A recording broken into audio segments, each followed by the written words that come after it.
Shalom, and welcome to Hebrew Bible Secrets with your host, Rabbi Beaton. We are reading today from the book of Acts, starting at chapter 2. Acts, chapter 2, verse 1. 1. And when the day of Shavuot, Pentecost, was fully counted by the Omer, they were all with one accord in one place. 2.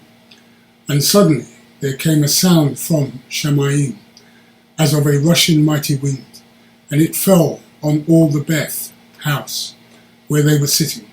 3. And there appeared to them cloven tongues, like as of fire, and it sat upon each one of them. 4. And they were all filled with the Ruach HaKodesh, set-apart spirit, and began to speak with other tongues, as the Ruach spirit gave them speech in foreign languages. 5. And there were dwelling at Jerusalem Yahudim, devout men out of every nation under Shamayim, heaven. 6. Now when this sound came to be, the multitude came together, and were in confusion, because every man heard them speak in his own language. 7.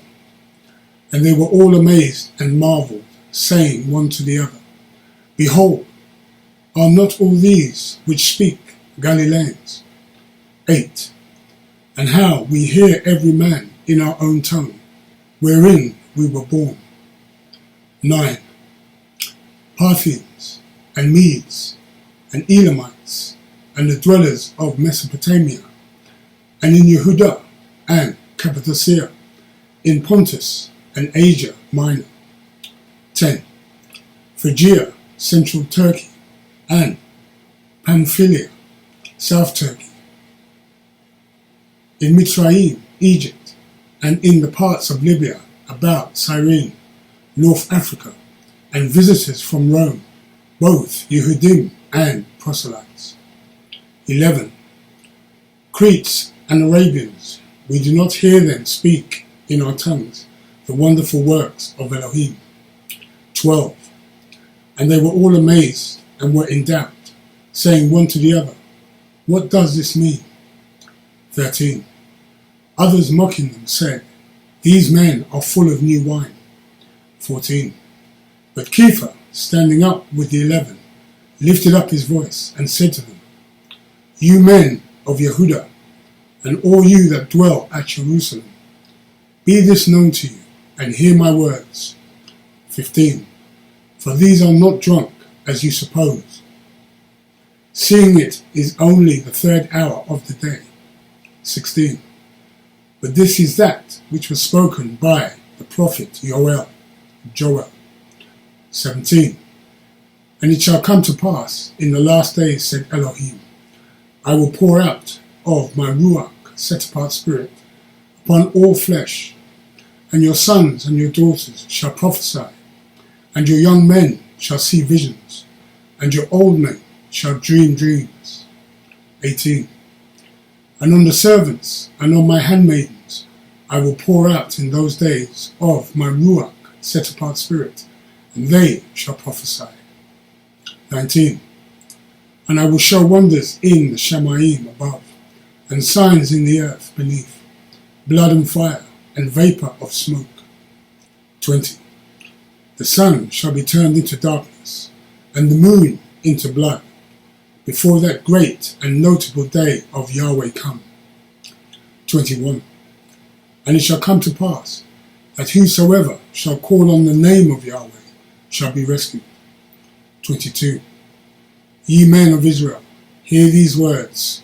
Yahshua of Netzareth, a man approved of Elohim, among ye by miracles and wonders and signs, which Elohim did by him in the midst of you, as ye yourselves also know. 23. You have given by the determinate counsel and foreknowledge of Elohim, and by wicked hands have impelled and slain him. 24. Whom Elohim has raised up, having loosed the cords of Sheol, because it was not possible that he should be held by it. 25. For David speaks concerning him, I foresaw Yahweh always before my face, for he is on my right hand, that I should not be moved. 26. Therefore did my heart rejoice, and my tongue was glad. Moreover, also my flesh shall rest in expectation. 27. Because you will not leave my soul in Sheol, neither will you suffer your set-apart one to see corruption. 28. You have made known to me the ways of life. You shall make me full of joy with your countenance. 29. Men and brothers, let me freely speak to ye of the patriarch David, that he is both dead and buried, and his sepulchre is with us to this day. 30. Therefore, being a prophet, and knowing that Elohim has sworn with an oath to him, in that of his fruit of his loins, to sit on his throne. 31. He, seeing this before, spoke of the resurrection of Messiah, that he was not left in Sheol, neither his flesh did see corruption. 32.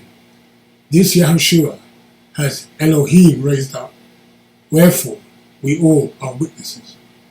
33. Therefore, being by the right hand of Elohim exalted, and having received of the Ab, the Father, the promise of the Ruach HaKadosh, set apart Spirit, he has poured out, which you now see and hear. 34.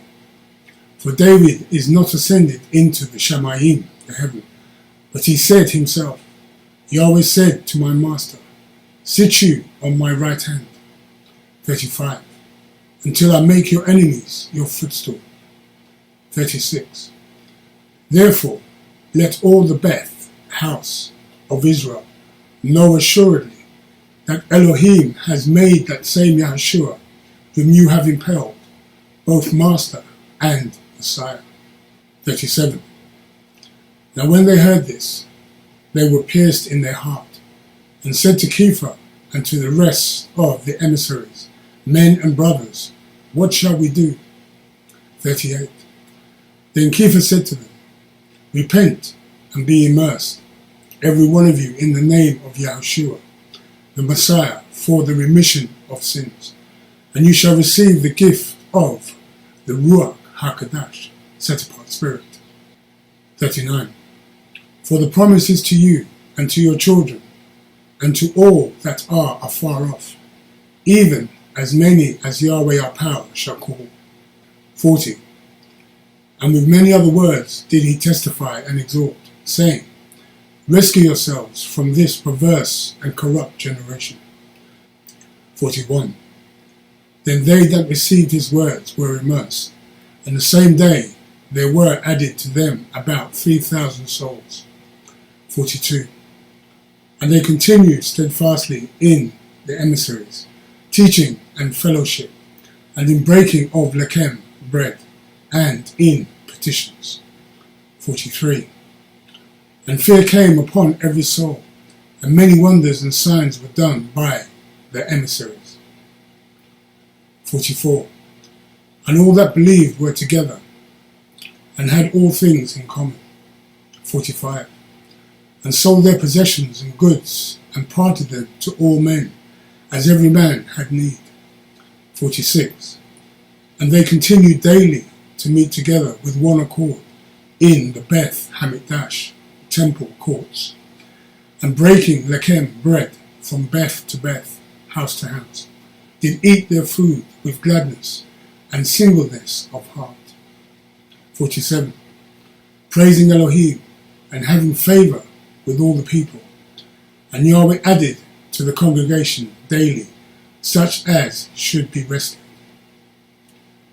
So that now brings us to the end of Acts chapter 2. So let's go back and have a look at some of the footnotes in Acts chapter 2. Okay, so the first footnote we have two footnotes in verse 1. And when the day of Shavuot, Pentecost, was fully counted by the Omar. So let's have a look at this, by the Omar. So we have here C Matthew 28 and 1. So let's have a look at Matthew 28 and 1.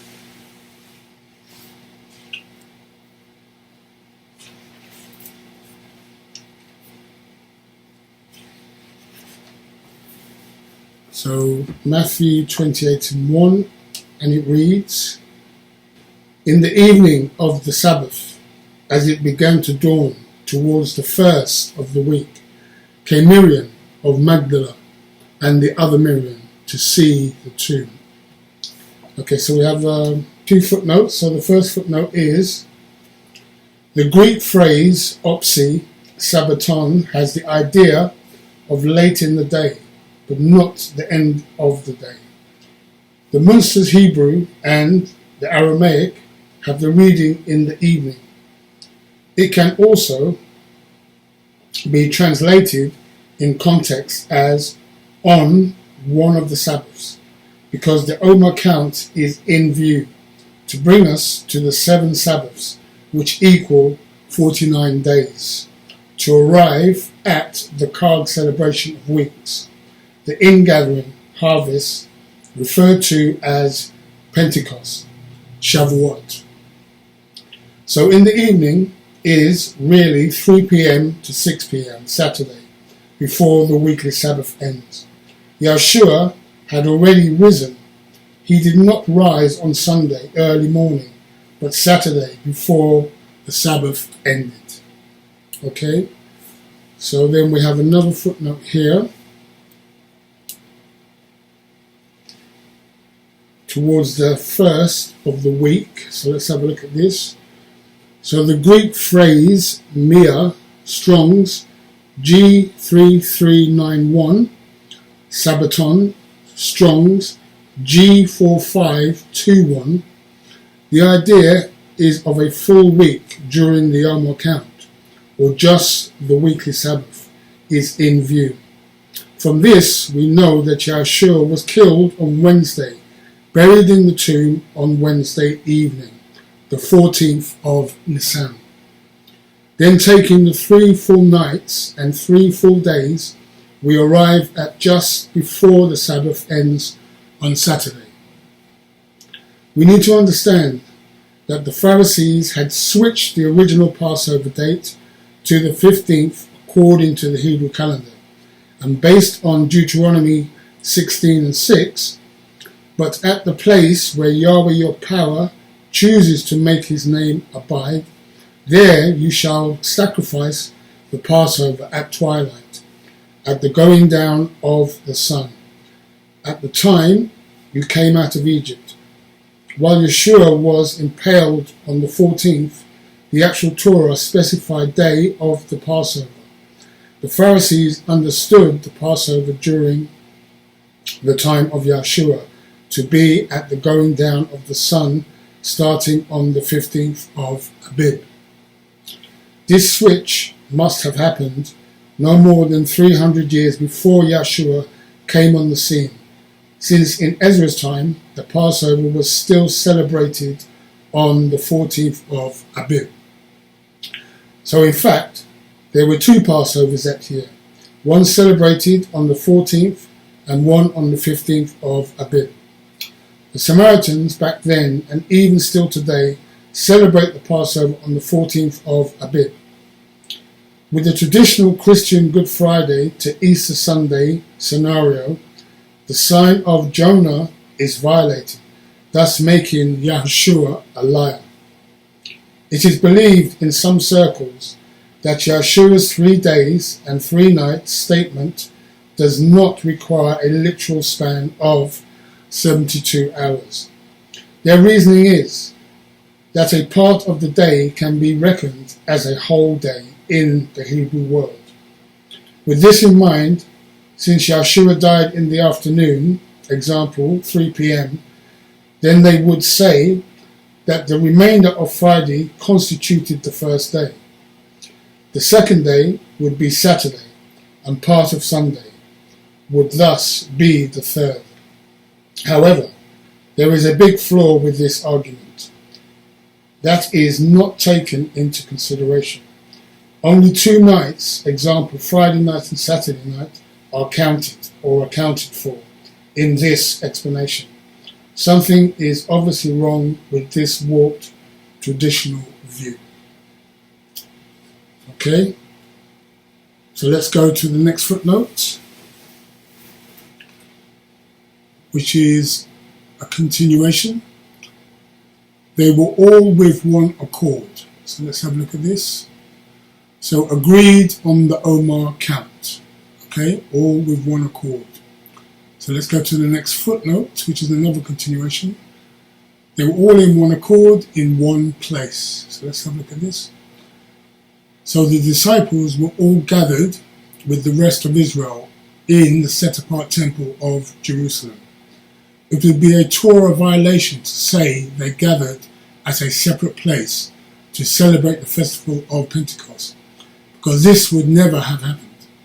The house or upper room is the temple on Mount of Moriah, Yahweh in Aramaic.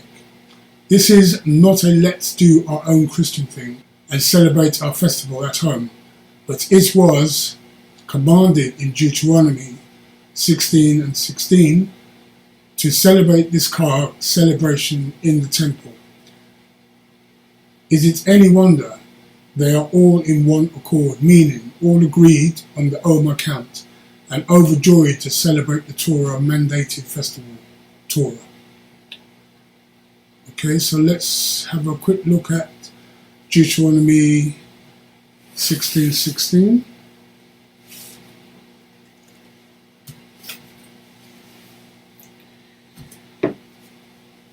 Okay, Deuteronomy 16:16, and it reads, 3 times in a year shall all your males appear before Yahweh your power, in the place which he shall choose, in Chag ha-Matzot, the appointed celebration time of unleavened bread, and in Chag ha-Shavuot, the appointed celebration time in Pentecost, and in Chag ha-Sukkot, the appointed celebration time of tabernacles, and they shall not appear before Yahweh empty.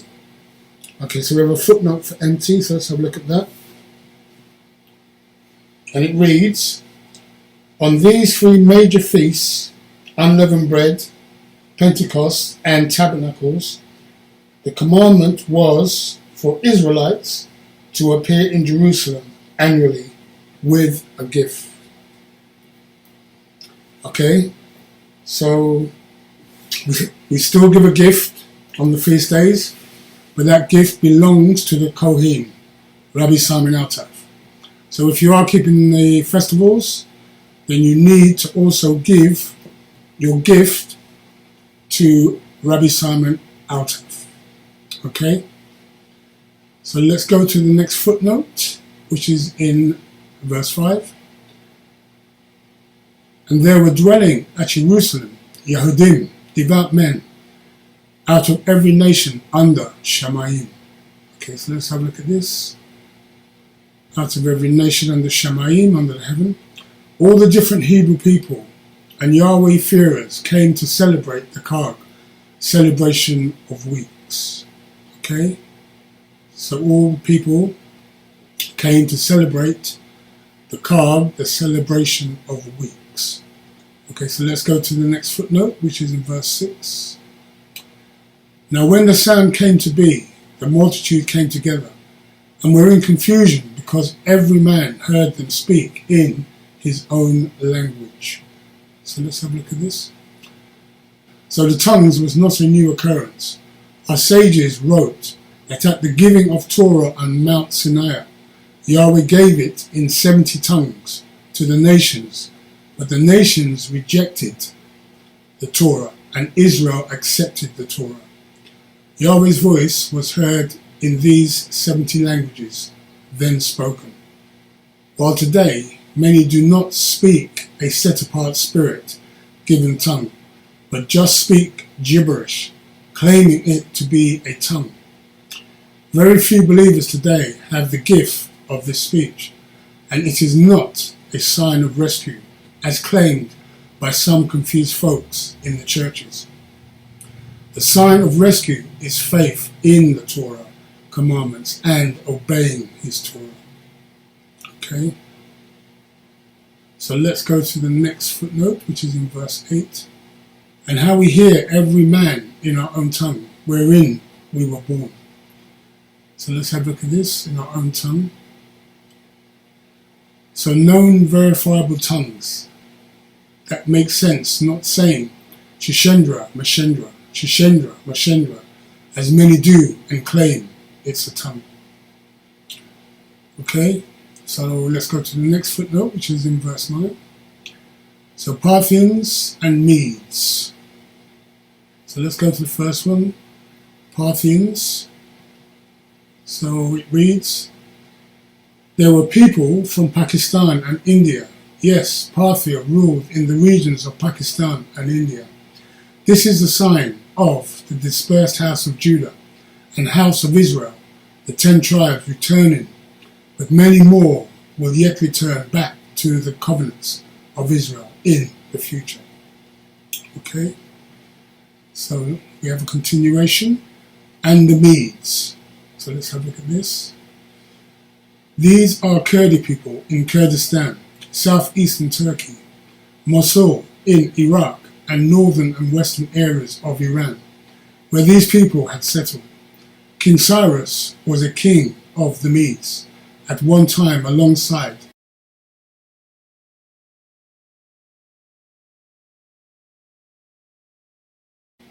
Okay, so another continuation, and Elamites. So Elam or Elamites are Iranians, where many Hebrew people were living before Queen Esther's reign. Okay, so we have another continuation. Mesopotamia, so let's have a look at this.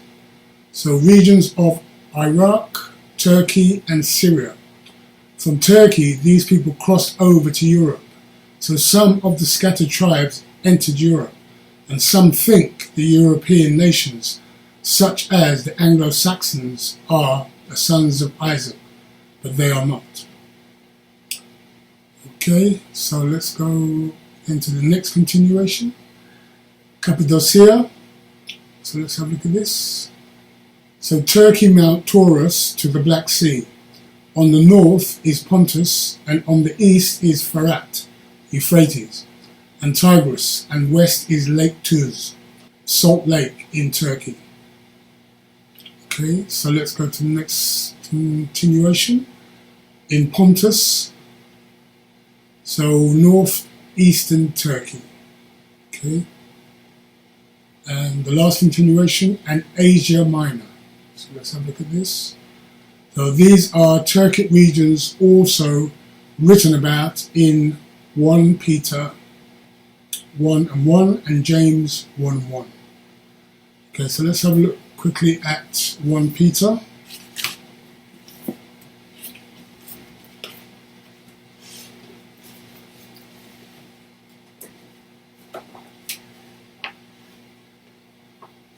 So 1 Peter 1, and it reads, Kepha, an emissary of Yahushua, the Messiah, to the strangers scattered throughout Pontus, Galatia, Cappadocia, Asia Minor, Turkey, and Bithynia, northwest Turkey.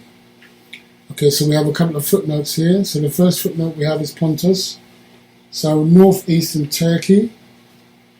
And the second footnote we have is Cappadocia, which is Turkey. Okay, so that's 1 Peter's 1:1, and let's have a look at James 1:1.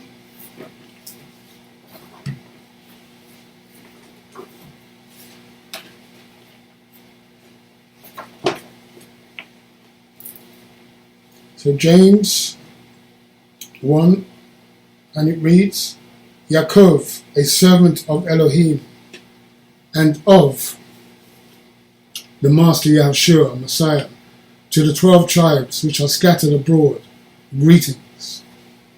Okay, so we have a footnote, 2 footnotes here. Okay, so we have a first footnote we have is Yaakov, concerning the martyrdom of Yaakov, the brother of Yeshua. From Book V, Hegesippus, Yaakov, Rabbi Yeshua's brother, succeeds to the government of the community in conjunction with Shalakim, apostles. He has been universally called the Zadik, the righteous, from the days of the first temple down to the present time. For many bore the name of Yaakov, but this one was devoted from his mother's womb. He drank no wine or other intoxicating liquor, nor did he eat flesh. No razor came upon his head. He did not anoint himself with oil, nor make use of the bath. He alone was permitted to enter the set-apart place, for he did not wear any woolen garment, but fine linen only.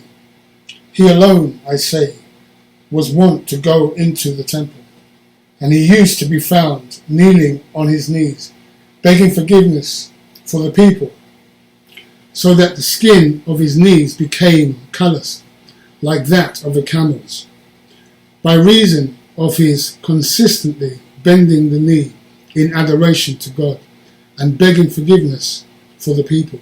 Therefore, in consequence of his preeminent righteousness, he was called the Jacob, the just, and the oblivious, which signifies in Greek defense of the people and justice, in accordance with what the prophets declared concerning him.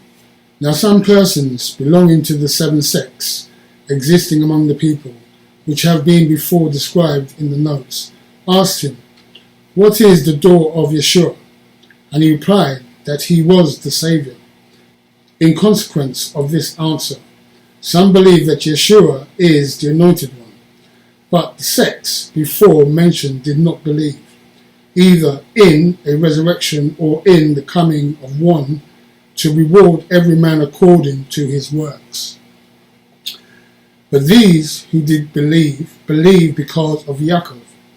So when many even of the ruling class believed, there was a commotion among the Jews and scholars and Pharisees, who said, "A little more, and we shall have all the people looking for Yeshua as the Anointed One." They came therefore in a body to Yaakov and said, "We request that you restrain the people, for they are gone astray in the opinions about Yeshua, as if he were the Anointed One.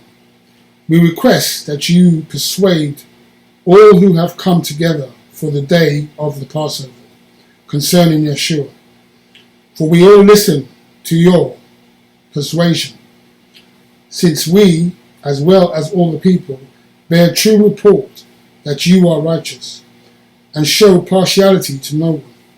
Will you therefore persuade the people not to entertain erroneous opinions concerning Yeshua?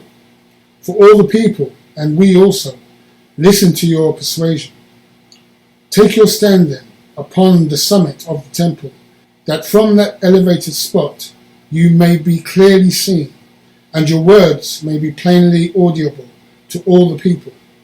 For in order to attend that Passover, all the tribes have congregated, and some of the Gentiles too. The aforesaid scholars and Pharisees accordingly set Yaakov on the summit of the temple, and cried aloud to him, and said, "O righteous one, whom we are all bound to obey, for as much as the people are in error, and follow Yeshua, the crucified, do you tell us what is the door of Yeshua, the crucified?" And he answered with a loud voice, "Why do you ask me about Yeshua, the Son of Man? He himself sits in heaven, at the right hand of the great power, and shall come on the clouds of heaven." And when many were fully convinced by these words, and offered praise for the true report of Yaakov, and said, "Hosanna to the Son of David," then again the said Pharisees and scholars said to one another, "We have not done well in procuring this true report to Yeshua, but let us go up and throw him down, that they may be afraid and not believe him. And they cried aloud and said, Oh, the righteous man himself is in error. Thus they fulfilled the scripture written in Yeshayahu, Isaiah. Let us away with the righteous man, because he is troublesome to us. Therefore shall they eat the fruit of their doings. So they went up and threw down the righteous man, and said to one another, Let us stone Yaakov, the just. And they began to stone him, for he was not killed by the fall. But he turned and kneeled down, and said, I beg you, Yahweh, God our Father, forgive them, for they know not what they do. And while they were stoning him to death, one of the priests, the sons of Rechab, the son of Rechabim, to whom true report is given by Jeremiah, the prophet, began to cry aloud, saying, Stop what you are doing. The righteous man is praying for us. But one among them, one of the fullers, took the staff with which he was accustomed to wringing out the garments he dyed, and hurled it at the head of the righteous man. And so he suffered martyrdom, and they buried him on the spot. And the pillar erected to his memory still remains, close by the temple. This man was a true witness to both Jews and Greeks that Yeshua is the Anointed One. And shortly after, Vespasian besieged Judea, taking them captive. Okay, so that was James 1:1. So let's go to the next footnote.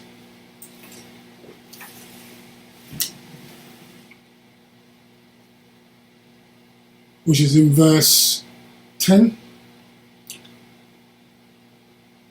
And Phrygia, central Turkey, and Pamphylia, South Turkey, and Mitzrayim, Egypt, and in the parts of Libya, about Cyrene, North Africa, and visitors from Rome. So let's have a look at this, visitors from Rome. So likely converts into the Hebrew faith. Okay, so let's go to the next footnote, which is in verse 11. Cretes and Arabians, we do not hear. So let's have a look at this, Cretes and Arabians. So Arabia was not just Saudi Arabia, but the people were scattered widely, and a much wider region was known as Arabia. All Arabians who came became engrafted into Israel, as in Genesis 12:3. So let's have a quick look at Genesis 12:3.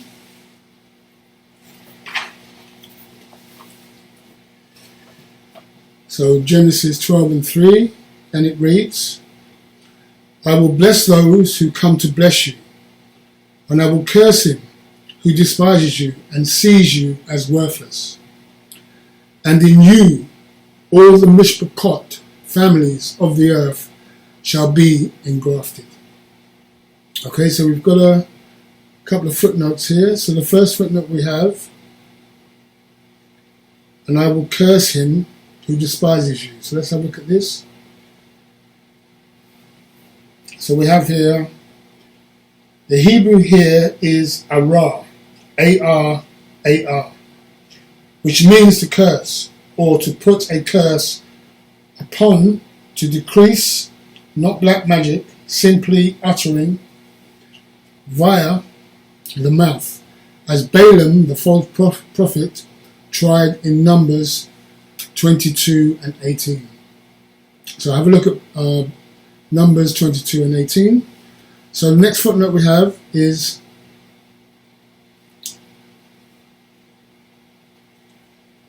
and sees you as worthless. So let's have a look at this.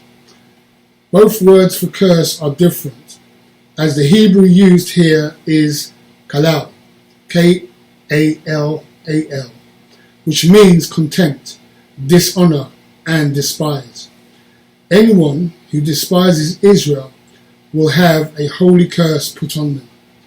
The ancient Hebrew meaning has been used to its fullest. The black Hebrews have been treated with contempt, And so those people who did this would be severely punished, both in this world and in the next. While many people have been chasing after the wrong people and were Gentiles until converted, the real black Hebrews are in front of their eyes, but were despised and called bad names. Such people have punishment awaiting, and those that died are already being punished in Sheol with no eternal life. Okay, so we have one more footnote. Of the earth shall be engrafted. So let's have a look at this. Of the earth shall be engrafted. So all the families shall be engrafted. The Hebrew word nevreku is used to mean engrafting, to take place in the future. Many teach this as some kind of Gentile engrafting, but the defined article in the Hebrew word adamah and the fact that the prophecy's context is verse 1, this means this only applies to the Israelite families who are in the land or will be brought in the land in the future, who will thus receive the increase. At that point, as they will come back as wandering Israelites, they will be rejoined or engrafted to the olive tree. This is not about Gentiles being brought in who are idolaters, and Elohim does not bless idolaters, which contradicts the Torah. Therefore, this prophecy must be understood in its correct context, as each line of chapter 12 has a hook that connects back to the previous verse. The Hebrew letter Wah, W-A-H, which is the adjoiner, okay? So it connects back to the previous verse, okay? The Hebrew letter Wah, which is the adjoiner, okay? So these people who are Israelites will come back and rejoin and be engrafted into Israel, okay? So let's go to the next footnote, which is in verse 13. Others mocking them. These men are full of new wine. So let's have a look at this, full of new wine. So the idiom new wine here refers to some new doctrine, because the people did not understand what was taking place. So this was their response. If they looked at Christendom today, this same term would be true. Okay, so let's go to the next footnote, which is in verse 16. But this is that which was spoken by prophet, or by the prophet Joel. So let's have a look at this. So it says, see Joel 2:28. So let's have a look at Joel 2:28.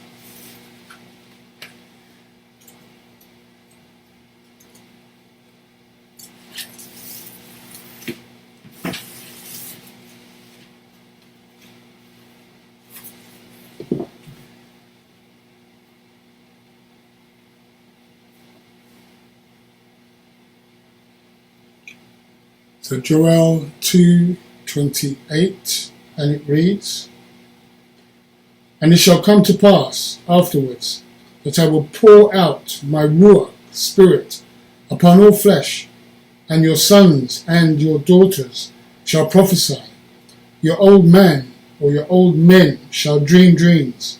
Your young men shall see visions. Okay, so we have a footnote for visions. So this means literally in end of days. Okay, so this is still yet to come in end of days. So let's go to the next footnote, which is in verse 20. The sun shall be turned into darkness and the moon into blood before that great and notable day of Yahweh come. Okay, so let's have a look at this. Yahweh come. So we have here, see Revelations 6 and 12 and Joel 2:28-32. So let's go to Joel first.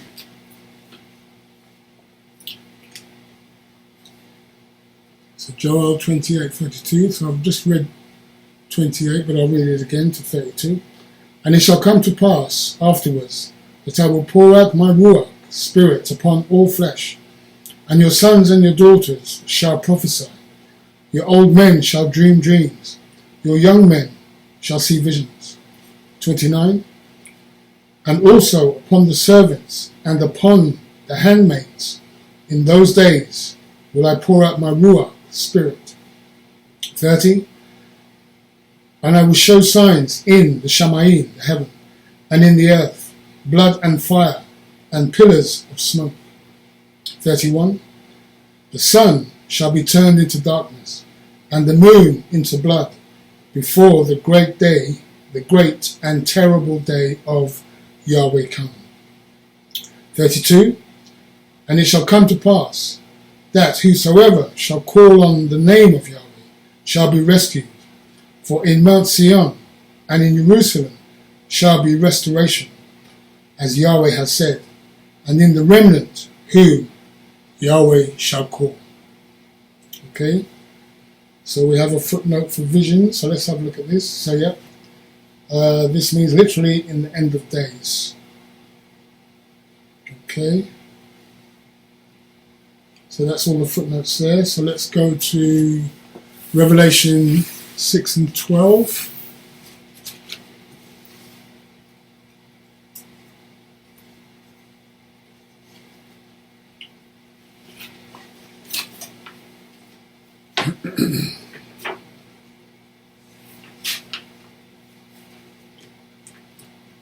So Revelation 6 and 12, and it reads, And I beheld, when he had opened the sixth seal, and lo, there was a great earthquake, and the sun became black as sackcloth of hair, and the moon became as blood. Okay, so we've got a few footnotes here. Oh, we've got one footnote. So became as blood. So let's have a look at this. So this fits with Joel 2:31, the Islamic armies on the horizon. Okay, so that fits with Joel 2:31. So we know in the future that the Islamic armies are going to rise up and come against Israel. So this is what we're talking about here. Okay, the Islamic armies rising up and coming to attack Israel. Okay, so let's go to the next footnote, which is in verse 21. And it shall come to pass that whosoever shall call on the name of Yahweh shall be rescued. Okay, so we have Joel 2:32. Only being obedient to the Torah will Yahweh rescue you. Okay, so let's have a look at Joel 2:32.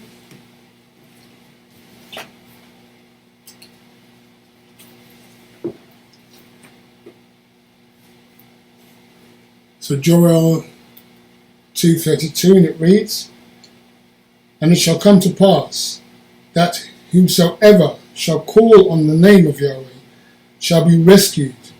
For in Mount Sion and in Jerusalem shall be restoration, as Yahweh has said, and in the remnant whom Yahweh shall call. Okay? So restoration, as Yahweh has said, and in the remnant whom Yahweh shall call. Okay? So let's go to the next footnote, which is in verse 24. Whom Elohim has raised up, having loosed the cords of Sheol. Okay, so let's have a look at this cords of Sheol. So we have here the word in the King James Version was mistranslated as pains, but more accurately in the Aramaic would be cords of death, not pains. This is a fulfillment of Tefillim, Psalms 18 and 5. The cords of Sheol were round about me. Okay, so let's have a look at Psalms 18 and 5 quickly.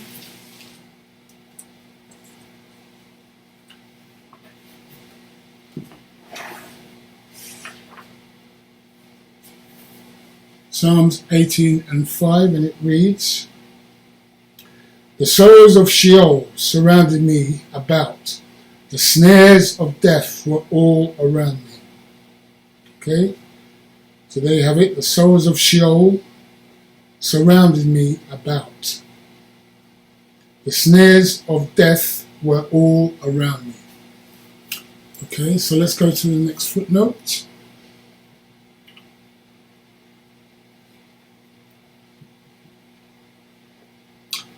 Which is a continuation. Having loosed the cords of Sheol.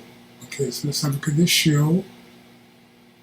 So see Luke 16 and 20. So let's have a quick look at Luke 16 and 20.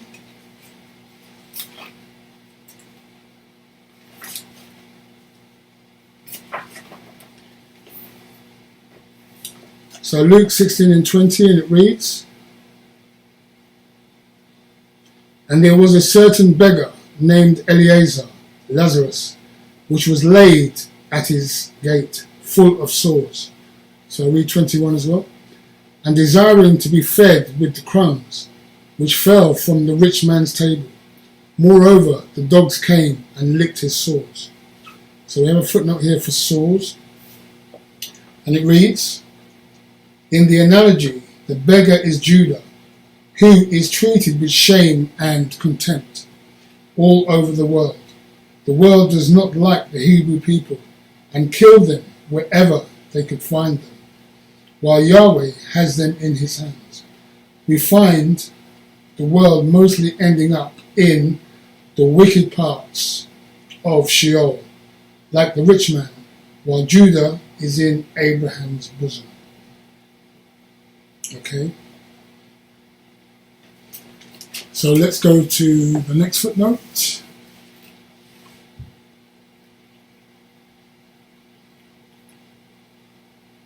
Which is in verse 25. "For David speaks concerning him, I foresaw Yahweh always before my face, for he is on my right hand, that I should not be moved." Okay, so let's have a look at this. On my right hand. So on King David's right hand, looking into the Sephirotic tree, it indicates the side of mercy and unmerited favor, what we term favor. This is citing Psalms 16 and 8. Okay, so let's look at Psalms 16 and 8.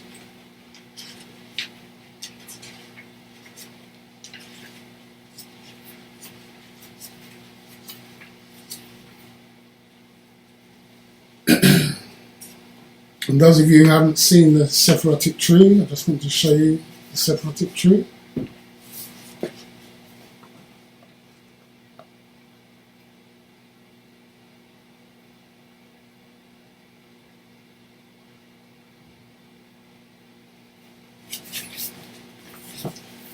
So just explaining the Sephirotic tree, we have the crown, which is Ketur.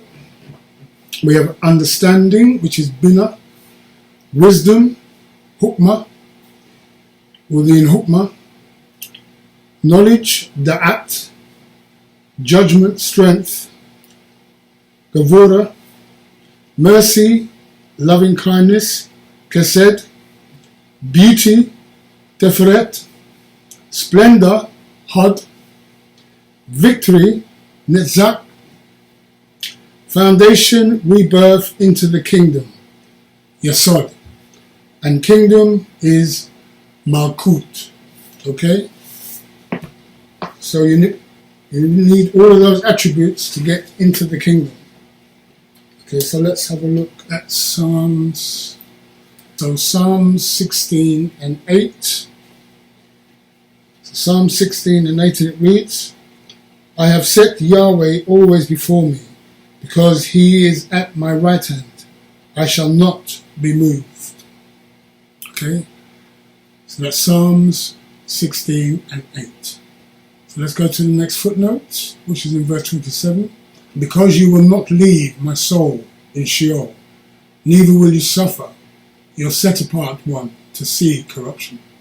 Okay, so the first footnote we have is, "will not leave my soul in Sheol." So let's have a look at this. So Sheol has big compartments for paradise, and also other compartments for the wicked that looks like a big prison. Okay, so let's go to the next footnote, which is a continuation. Neither will you suffer your set-apart one to see corruption. So let's have a look at this. So quoting Psalm 16 and 10, this indicates Peter did not think the Tanakh has been abrogated, as Christendom teaches today. Okay, so Psalm 16 and 10, so let's have a look at that quickly. And it reads, "For you will not leave my soul in Sheol, neither will you suffer your merciful one to see corruption." Okay, so we have a footnote for merciful one. And it reads, the term chaste is applied to the Hasdim. Okay, and Hasdim is spelled Hassidin. So if you need more understanding, look up the word Hasdim to find out more understanding. Okay, so let's go to the next footnote, which is in verse 28. You have made known to me the ways of life. So let's have a look at this. The way of life is Torah of Moses. So keeping the commandments is the way of life. Okay, so let's go to the next footnote, which is in verse 29. Men and brothers, let me freely speak to ye of the patriarch David. So let's have a look at this. So many think King David has ascended, but his body still awaits resurrection, and his spirit is with Yahweh, while the soul is in paradise down here. Okay, so let's go to the next footnote, which is in verse 30. Therefore, being a prophet and knowing that Elohim had sworn with an oath to him in that of the fruit of his loins to sit on his throne. So let's have a look at this, sit on his throne. So the text is omitted according to the flesh. He would raise up Yeshua. This text is the allusion to Tefillin, Psalms 132 and 11, and Shamuel, 2 Samuel 7:12 to 13. So let's have a look at Psalm 132 to 11 first.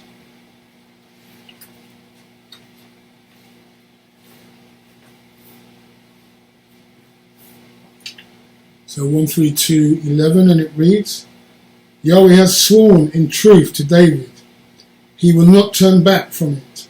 Of the fruit of your body will I set upon your throne. And I'll read the next one, 12.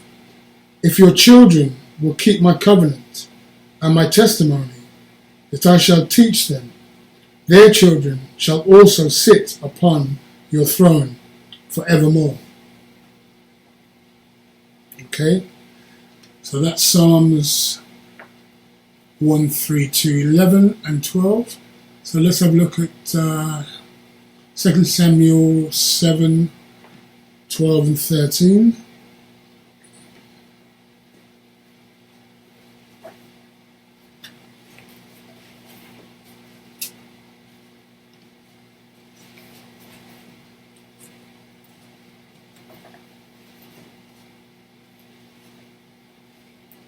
Okay, 2 Samuel 12 and 13, and it reads, And when your days be fulfilled, and you shall sleep with your avot, fathers, I will set up your seed after you, which shall proceed out of your bowels, and I will establish his kingdom. 13, He shall build a house for my name, and I will establish the throne of his kingdom. Okay, so I'm going to read number 14 as well. I will be his father, and he shall be my son. If he commits a Torah violation, I will chasten him with the rod of men, and with the stripes of the children of men. Okay, so we have a footnote for men. So let's have a look at this. So this prophecy is only about King Solomon and not to the Messiah, Yahushua. Christians incorrectly ascribe this to mistaking the words forever, which simply mean to the end of King Solomon's life. In Israel, all kings were messiahs, which means anointed. Okay? So let's go to the next footnote, which is in verse 31. He, seeing this before, spoke of the resurrection of Messiah, that he was not left in Sheol, neither his flesh did see corruption. So let's have a look at this, see corruption. The pattern is everyone who dies goes to Sheol, separated into the good and bad areas. Okay? So let's go to the next footnote, which is in 32. This Yahushua has Elohim raised up. Therefore, we all are witnesses. Okay, this Yahushua has Elohim. So let's have a look at this. So Elohim meaning Abba Yahweh. Okay, the Father. Okay, let's go to the next footnote, which is in verse 34. For David is not ascended into the Shamayim, into the heaven. Okay, so let's have a look at this. As we said earlier, King David still awaits resurrection and has not ascended to the third Shamayim, but his spirit is with Yahweh, and his soul is waiting with the righteous in Sheol, with Abraham and the other trustworthy believers.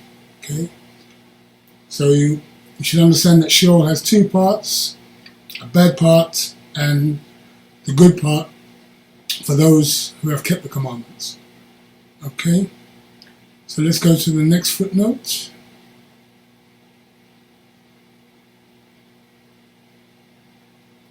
Which is in verse 38. Then Kepha said to them, repent and be immersed, every one of you, in the name of Yahushua. So let's have a look at this, in the name of Yahushua. So immersion is not in titles of Father, Son, and set apart Spirit, but in the name of Yahushua. Okay, so immersion in the name of Yahushua. So let's go to the next footnote, which is in verse 39. For the promise is to you and to your children and to all that are afar off. So let's have a look at this. So even Kepha knew the ones far off were the house of Israel. Okay, so this is pertaining to the house of Israel, the lost tribes, or the scattered tribes. So let's go to the next footnote, which is in verse 41.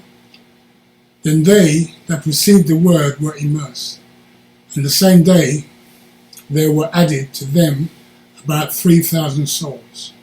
Okay, so let's have a look at this. So the upper room, or the house, is the temple. You do not get 3,000 men being saved in someone's upper room, because not everyone converted. So this was out of thousands, that 3,000 accepted the message. A normal house would not be able to accommodate 300 people, let alone 3,000, because the roof would collapse. Okay, so let's go to the next footnote, which is in verse 44. And all that believed were together and had all things common. So let's have a look at this, all things common. So the Greek word koinos means common. They all believed in the Torah with the common understanding and continued in it. Okay? So let's go to the next footnote, which is in verse 46. And they, continuing daily to meet together with one accord in the Beth Hamikdash, the temple courts. So let's have a look at this. Temple courts. So note, they met daily, not each Sunday. They would not dream of starting a new church, but they stuck to the hard-tested paths of the fathers. Okay? So keeping the commandments was the tested paths of the fathers. Okay, so that now brings us to the end of Acts chapter 2. So I thank you for watching. This is Rabbi Beaton saying thank you for watching, and I hope to see you on the other side. Shalom, shalom. Baruch Shem, Kivod, Malkuto, Leolam Va'ed. Benevolent be the name of his esteemed kingdom, forever and ever and ever. Amen.